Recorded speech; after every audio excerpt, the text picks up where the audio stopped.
Charles Atlas, Mr. Dynamic Tension himself. Charles Atlas, born Angelo Ceciliano, October 30th, 1892. He passed on December 24th, 1972. And he just missed Christmas. Fun fact, I did not know he was Italian. He's famously known for having one of the most successful and memorable workout, fitness, and bodybuilding campaigns of all time. Another fun fact, did you know that Angelo took the name Charles Atlas after a friend told him that he resembled the statue of Atlas on top of a hotel in Coney Island? And then he actually legally changed his name in 1922. So he was already 30 years old at this point. And his first marketed course came in November of 1922. So you see this article, that's actually what got him to fame. Good old dynamic tension. Now, why is dynamic tension on an isometric channel? Dynamic is the total opposite of isometric. Dynamic movement, isometric static. So why is it here? Well, back when he was younger, he used to watch athletes and gymnasts back then work out at the YMCA. And since he was too poor to actually afford a gym membership, he watched what they did and tried to imitate him, and he did at home. There was a magazine out there back then called Physical Culture. So he would read a lot of those, and then that gave him the idea to come up with dynamic tension that we know today. Dynamic tension being a phrase initially coined by Charles Roman. So here's how the old story goes. After he was bullied, Charles Atlas joined the YMCA and started to do a couple of different exercise routines. Dude started getting really obsessed with strength. And then he said that one day he was watching a tiger stretching in the zoo. And he asked himself, how does this tiger keep in physical condition? Do you ever see a tiger with a barbell? But they're really strong. You're gonna get pinned by a tiger, right? But they're not lifting weights. So how are they that strong? So he concluded that lions and tigers build muscle by pitting the muscle against each other. It's actually pretty freaking innovative for the 20s. None of the exercises in his dynamic tension course were similar to this style, ultimately leading to the dynamic tension that we know today. Fun fact, I didn't know this either, Joe Louis, heavyweight boxing champ from 1937 to 1949, actually took lessons from Charles Atlas's dynamic tension. No wonder he hit like a freaking truck. Man, doesn't that sound familiar? So let's get into this. Dynamic tension, we talked about this in the loadless ILIT video, which you can find right here. It's pitting muscle against muscle. You want to see what it looks like in action? I'm going to take this muscle, I'm going to push against each other. And right now I just felt my pecs activate. You know what that's similar to? The bull worker. Same thing. It's isometric in nature, but it's dynamic tension. So there's dynamic forces pushing. If this stopped, then my arm's gonna go this way, and it's just stopped activating. My arm's gonna go this way. It keeps it in place, which makes the whole entire exercise isometric in nature. There is no movement, but the muscle fibers are activating, hence the term dynamic tension. Something to keep in mind though, this isn't strictly isometric, as this calls for 3 different types of exercise. It's isokinetic, isometric, and isotonic, because it calls for movement at first. So it's not correct to just call this isometric, but you definitely can't not call it isometric, which is why it's part of. Believe it or not, there were a couple other isometric courses that were available around that time. The only reason his took off though is because of the whole bully analogy. In fact, for some millennials like myself that are watching this, you ever watched the Johnny Bravo show on Cartoon Network when you were little? I don't know if you've ever seen Johnny Bravo's origin story, but he got big using the resistance bands. It's so hilarious, but they took a page from Charles Atlas with the whole comic strip. So here, look at it. It's so similar. And I was like, you know, that's pretty cool. So at that time, that came out in like the 90s and early 2000s. So at that time, that was already like 70 years old. Pretty cool to see that in a somewhat modern light, and a comical one. Anyway, back to the ISOs. After a legacy of dynamic tension, unfortunately, he passed away from a heart attack that Christmas Eve in '72. We lost a legend, but what he taught us will go on forever. You know, what's interesting is one of the bodybuilders that used to go to the Y with him, Terry Robinson, said that he really never saw Atlas lifting heavy. Every now and then he'd sneak a dumbbell or so into his lifts. He wasn't doing that. He was usually lifting with a lot of repetition.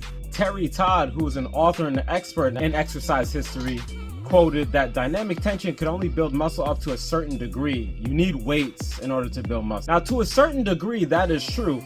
However, When we're talking about straight up strength, dynamic tension is an incredible way to develop strength. You will not be weak performing dynamic tension for all the principles that we have laid out, for one, in a dynamic tension video, and two, just from what we know about isometric training in nature, and it gets you really freaking strong. That style of training isn't really that great at getting you big. But let's say you started from nothing and you perform dynamic tension pretty vigorously, you're gonna get some size. You're gonna get some newbie gains with it because you were doing 0 before. And now you're still stimulating the muscle. If you've never worked out before and you start doing dynamic tension as your form of exercise and your only form of exercise, you will see some gain. Would I personally recommend that as the first and only, or just let me say this, as the only form of exercise that you do? Nope. But could you use it as one of your training modalities? Absolutely. So a list of some of the dynamic tension exercises that Charles Atlas was pushing. They're the 2-chair press up, the finger lock chest pull, good morning with leg resistance, squat thrust, lateral raise with resistance, front raise with resistance, bicep curl with resistance, bicep curl with rear resistance, tricep pull down with resistance, tricep pull down across the chest with resistance, prone leg raise, body flex with chair, cross leg squat, toe raise squat, step toe raise, and the heel raise. What you want to do is you want it to perform until you're straining or you just hit muscle failure, in which case they cannot contract anymore, and then you will have gotten what you needed out of it. What do we know about failure, training to failure?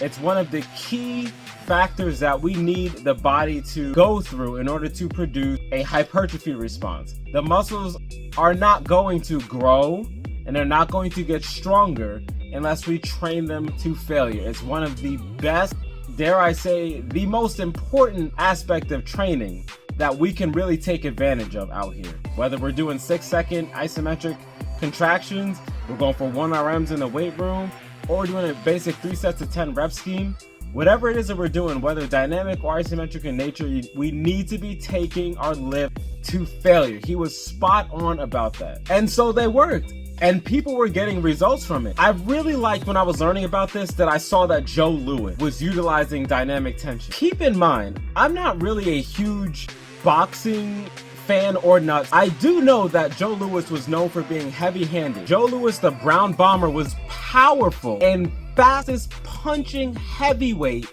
boxer in history. He had blinding speed and devastating knockout power. Now, oh, y'all know where I'm going with this. Who does that sound like? Who does that sound like? Oh yeah, you could bet your ass I'm gonna say Bruce Lee. Now I'm not saying that it was just that. He wasn't just doing dynamic tension. He had other training modalities, and that's a topic for another video entirely. I'm not going to say that dynamic tension was the sole reason why. As this series progresses, we're going to start noticing similarities in the incredible power that these athletes have. Isometrics develop power like you wouldn't believe because we are training at the top end of the force velocity curve. Imagine doing 1 rep maxes all the freaking time you're gonna be strong. You don't wanna get hit by the Brown Bomber. Dude had a KO punch. People were just dropping. All right, so taking it back to Charles Atlas, guy knew what he was talking about. Back then, while dynamic tension wasn't completely unheard of, it was definitely, the right word may be unorthodox. It definitely wasn't what everyone else was doing as it was starting to kick off, but then people started getting results. Hey, results talk, baby. It doesn't matter about what's popular or what's cool. What matters is results. Are these people getting stronger? By the way, it isn't just him. I just knew about Joe Louis because I also like Ali. But Joe DiMaggio, Rocky Marciano, Robert Ripley, and Alan Wells are some more notable people who really took dynamic tension seriously and use it as part of their training repertoire. He really created a legacy with it. Now, we're 100 years in the future. Is it dated? No. It just doesn't look as cool as Larry Wheels deadlifting 700, 800, 900 a stack. This is just where we are in modern lifting. What Charles Atlas taught us about dynamic tension is incredibly important because what he essentially taught us, and I think it's great that he picked this up at a zoo where he's just like, well, wait a minute, these animals don't lift weights, so why are they strong? Well, for one, of course, there's genetics, all right?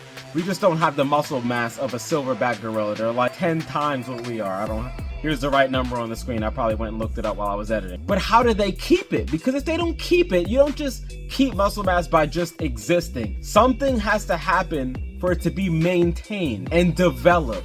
I think it's very interesting that he came to that conclusion at the zoo that day. And while it may not have been exactly spot on, it gave him the idea, and he knew about isometric training. A lot of these principles are actually still taught today, especially in the martial arts realm. Some may not even know that this is the modality that they're teaching their students, but it's totally dynamic tension. A lot of martial arts is isometric in nature. We definitely could have gone into the whole backstory and life of Charles Atlas, but there are other videos for that. We're just talking about Charles Atlas, dynamic tension, and its role in isometric training.